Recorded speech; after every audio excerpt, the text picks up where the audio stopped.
Breathing. What we call I is just a swinging door, which moves when we inhale and when we exhale. When we practice Zazen, our mind always follows our breathing.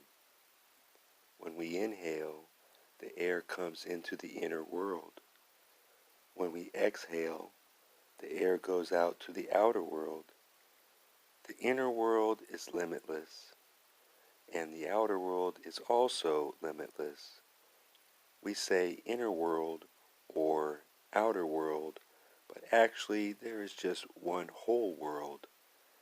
In this limitless world, our throat is like a swinging door.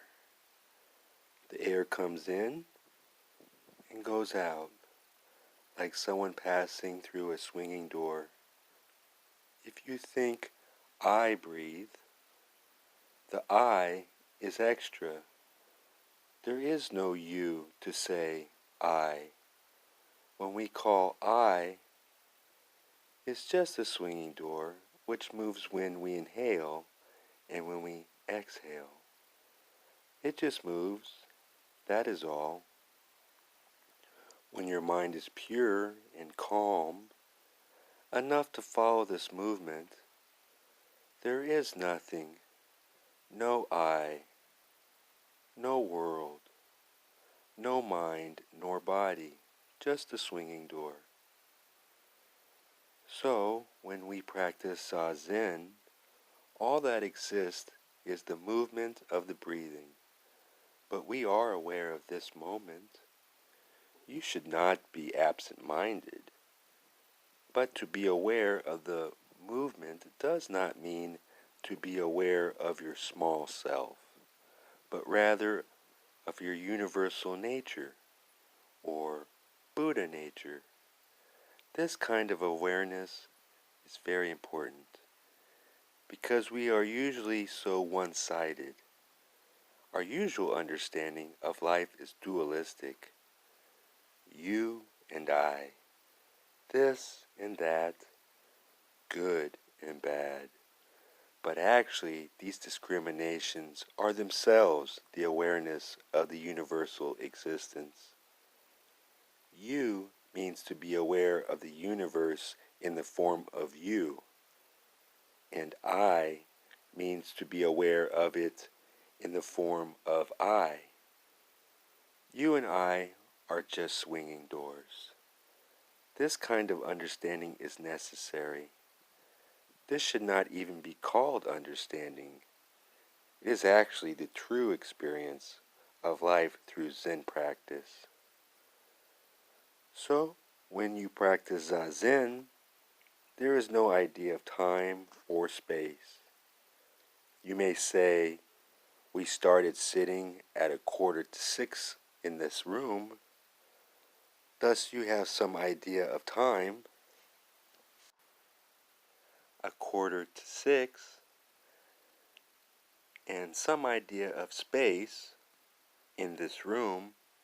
Actually, what you are doing, however, is just sitting and being aware of the universal activity. That is all. This moment, the swinging door is opening in one direction. In the next moment, the swinging door will be opening in the opposite direction. Moment after moment, each one of us repeats this activity. Here, there is no idea of time or space. Time and space are one. You may say, I must do something this afternoon. But actually, there is no this afternoon. We do things one after the other. That is all. There is no such time as this afternoon, or 1:00, or 2:00. At 1:00, you will eat your lunch. To eat lunch is itself 1:00. You will be somewhere, but that place cannot be separated from the 1:00. For someone who actually appreciates our life, They are the same.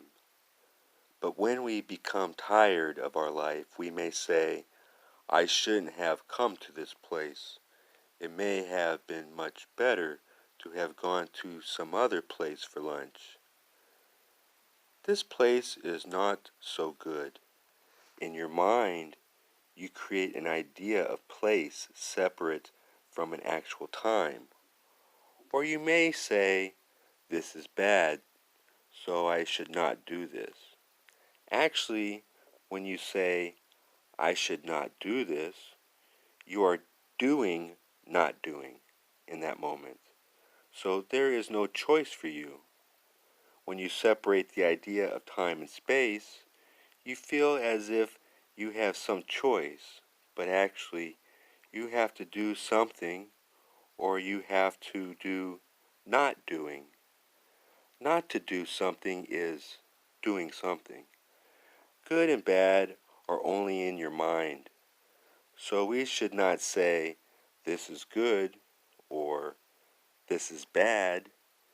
Instead of saying bad, you should say, not to do.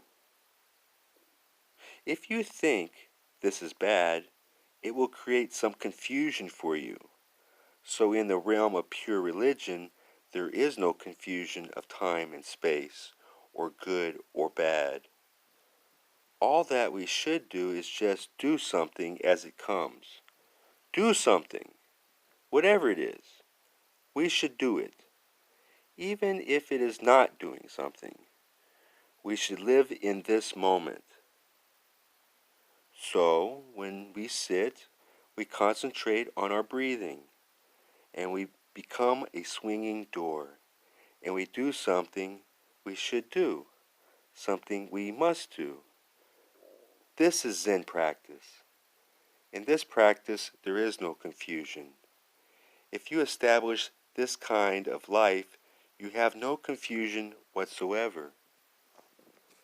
Tozan, a famous Zen master, said, the blue mountain is the father of the white cloud. The white cloud is the son of the blue mountain. All day long they depend on each other without being dependent on each other. The white cloud is always the white cloud. The blue mountain is always the blue mountain. This is a pure, clear interpretation of life. There may be things like the white cloud and blue mountain, man and woman, teacher and disciple. They depend on each other. But the white cloud should not be bothered by the blue mountain. The blue mountain should not be bothered by the white cloud. They are quite independent, but yet dependent. This is how we live and how we practice Zazen.